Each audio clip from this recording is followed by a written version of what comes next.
Eu quero ser uma profissional melhor. Por onde eu começo? Isso é o que eu mais escuto. Então fica comigo que eu vou te dizer agora.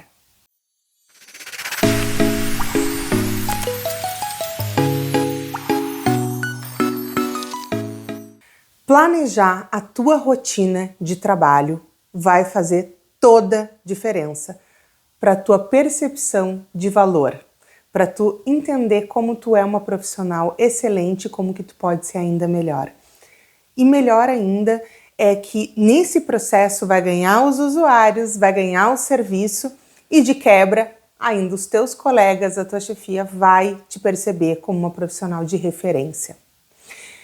Às vezes a gente tem esse desejo, mas a gente não consegue dizer, gente, eu quero ser uma profissional de referência, eu quero fazer um atendimento que seja de ponta, seja de excelência. E a gente nem compartilha muito isso com ninguém, é uma coisa que fica meio velada, porque parece que a gente não pode querer isso. Pois então, eu tô vindo aqui dizer que tu pode sim querer isso. E melhor ainda é que eu vou te trazer algumas reflexões que vão fazer tu conseguir botar isso em prática hoje. Vai fazer tu conseguir começar a te perceber como essa profissional melhor a partir de hoje. Então cola aqui comigo que eu vou te dar um passo a passo. Eu peguei e separei entre técnicos, educadores e as coordenações de serviço, porque tem diferenças importantes nessas duas funções que vão, então, ter que ter um olhar diferenciado para esse planejamento da rotina, tá? Vamos pensar que quando a gente organiza o nosso mês, a gente tem uma visão muito mais ampla.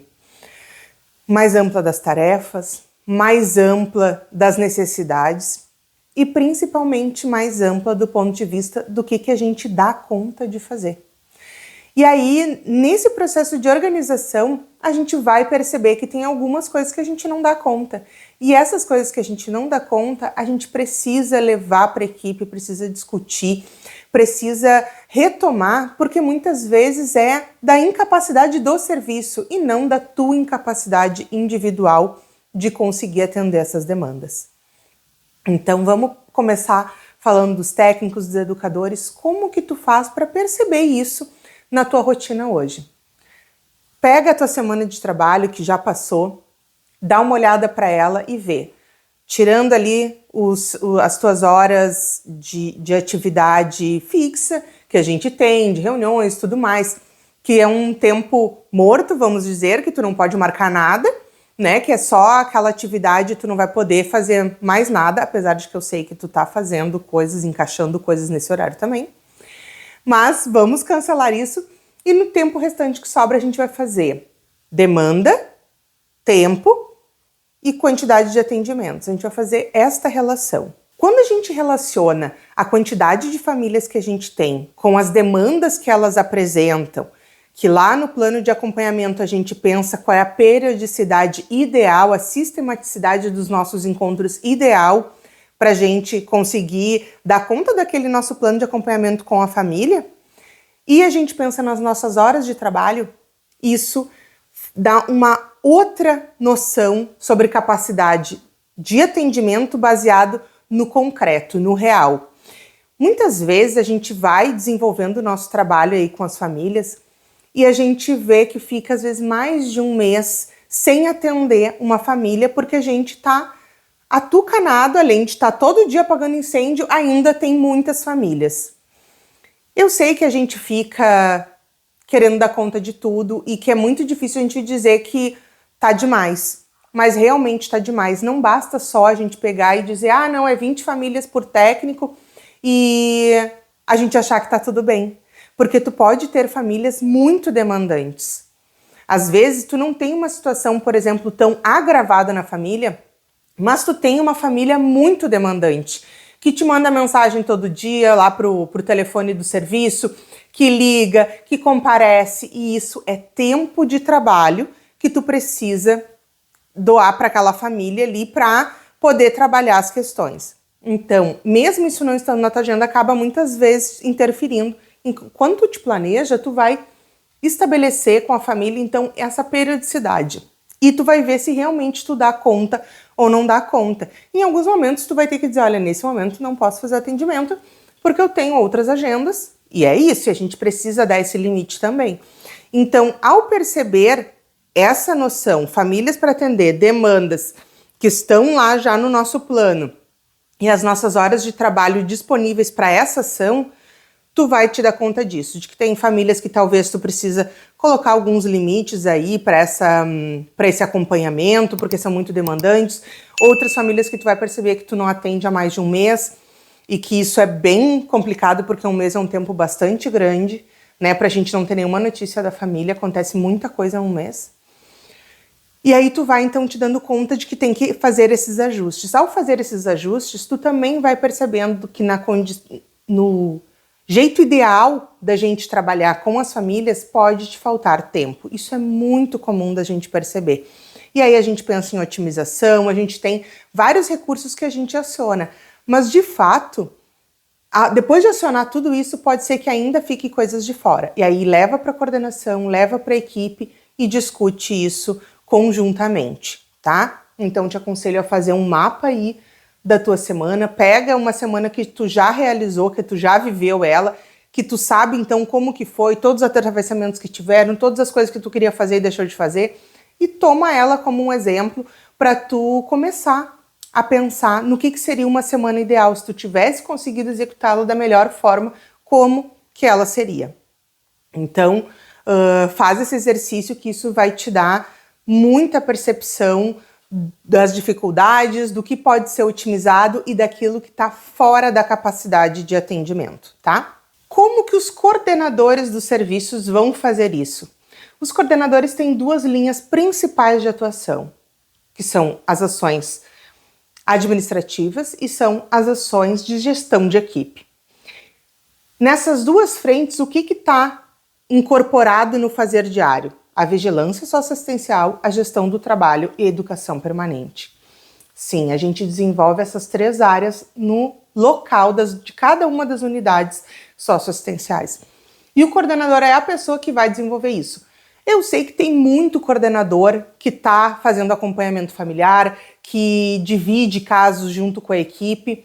Na minha opinião, na minha experiência, isso não é legal, isso não é bom, porque ao fazer isso, esse coordenador acaba não desenvolvendo aquilo que é a tarefa dele de gestão de equipe, de gestão do território e do próprio serviço em si, né?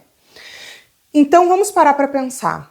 O que é a vigilância para o coordenador? É um tempo que ele precisa destinar para organizar os dados, para colocar, inserir nas planilhas. Eu já dei aqui em outro vídeo um modo de preencher as planilhas. Se tu for aqui na descrição vai ter um link que tu consegue ali preencher uns dados e já ter acesso a essa planilha também.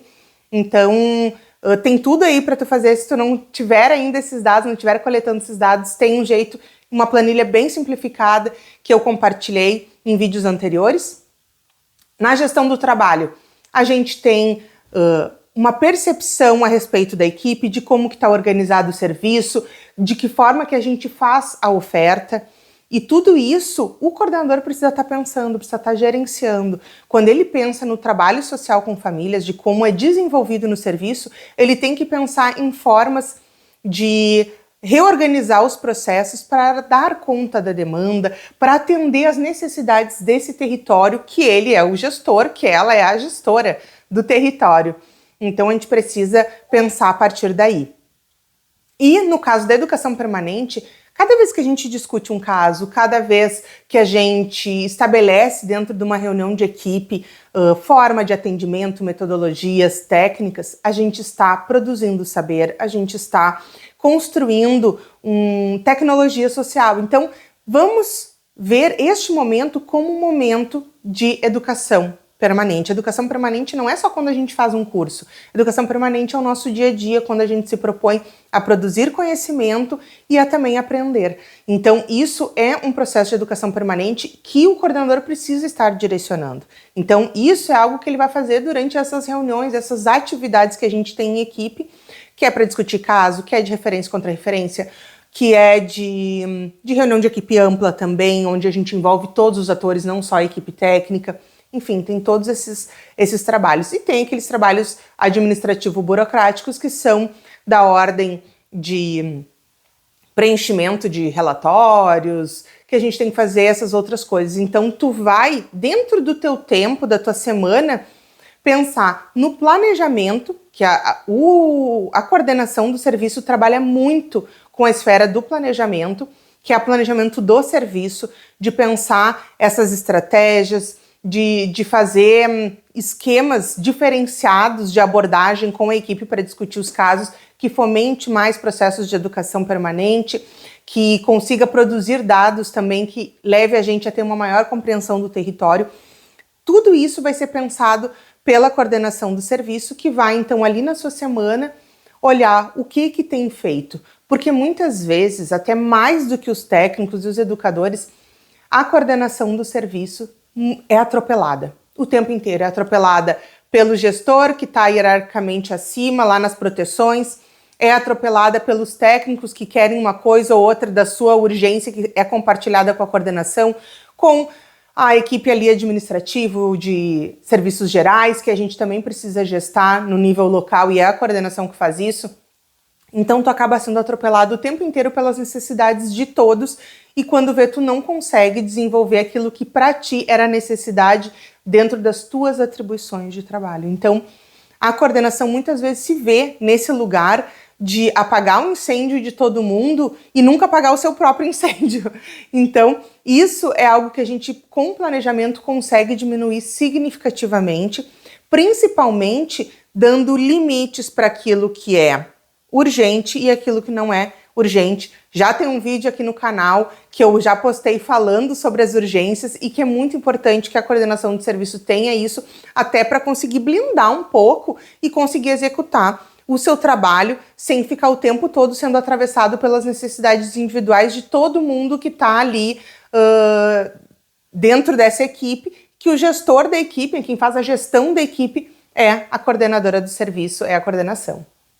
Então, tem essa situação. Então, a minha ideia para vocês é que peguem uma semana que já foi realizada de trabalho e comecem a perceber essas nuances dos atravessamentos, comecem a perceber o que poderiam ter feito que condiz mais, agora que você já tem todas as informações, o que condiz mais com aquela semana que poderia ter sido feito, coisas que poderiam ter sido deixadas para depois, coisas que não foram realizadas e tiveram um impacto negativo, porque naquele momento não foram priorizadas e sim priorizadas outras coisas. Então tudo isso é um exercício muito importante para cada vez mais tu exercitar essa percepção e tu ter de fato os resultados que tu quer. A gente faz todo esse processo de revisão da nossa rotina, de organização e não consegue perceber um resultado positivo. Sim, a gente tem bastante dificuldade de perceber resultados. E isso é porque grande parte do nosso trabalho é imaterial, ele não está concreto. Então a gente não enxerga, por exemplo, um produto da nossa intervenção.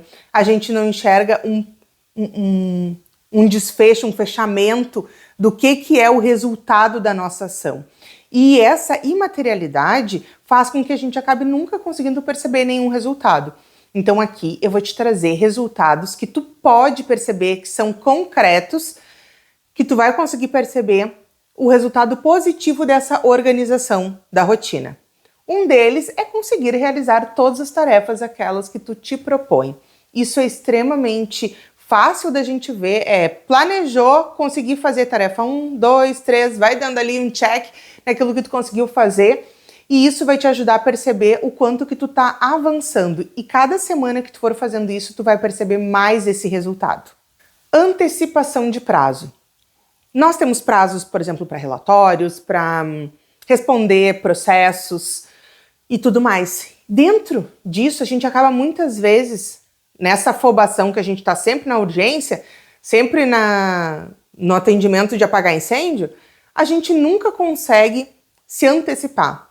Quando a gente planeja as ações e a gente vai conseguindo desenvolvê-las dentro do nosso planejamento, a gente consegue ter um escopo do nosso mês e colocar essas atividades que têm prazo antes, para a gente fazer elas antes. E isso faz com que a gente antecipe prazos. E essa é outra forma de perceber resultado positivo da tua organização, da rotina de trabalho, que tu vai antecipar os prazos. Então, tu não vai mais entregar no último minuto, às 6 da tarde do dia do prazo. Não, tu vai entregar antes, tranquila, sabendo que tudo foi feito, com tempo para revisar o teu material e ter segurança na tua escrita e na tua análise, na tua avaliação ali do que tu tá produzindo textualmente.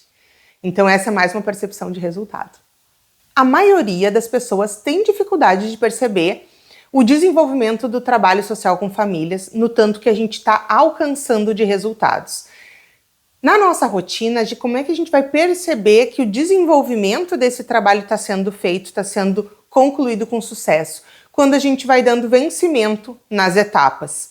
Na articulação que a gente vai fazer com os serviços, nos atendimentos, nas visitas, na percepção dos próprios usuários de conseguir efetivar algumas ações do seu projeto de vida. Então, tudo isso vai ser elementos para a gente perceber que o direcionamento das nossas ações estão funcionando tal qual a gente planejou junto com as famílias. Então, este é um ponto, uma forma de também perceber este resultado.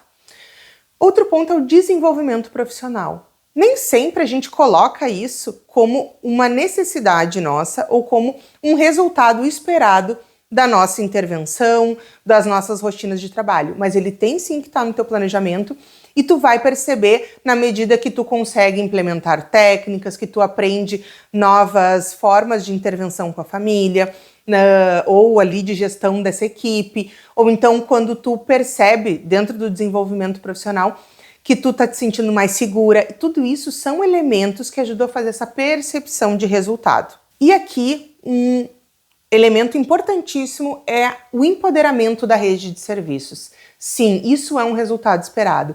E esse empoderamento, ele é das nossas relações, quando a gente consegue perceber que a gente tem parceiros nos outros serviços, quando a gente percebe que quando a gente está atendendo ali uma família ou quando a gente precisa fazer uma ação conjunta, todo mundo se empenha de maneira igualitária. Isso também é uma percepção de resultado, porque existe um trabalho nosso para que isso aconteça, né? Um trabalho nosso dessa relação intersetorial. Então aí a gente tem uma percepção de resultado também.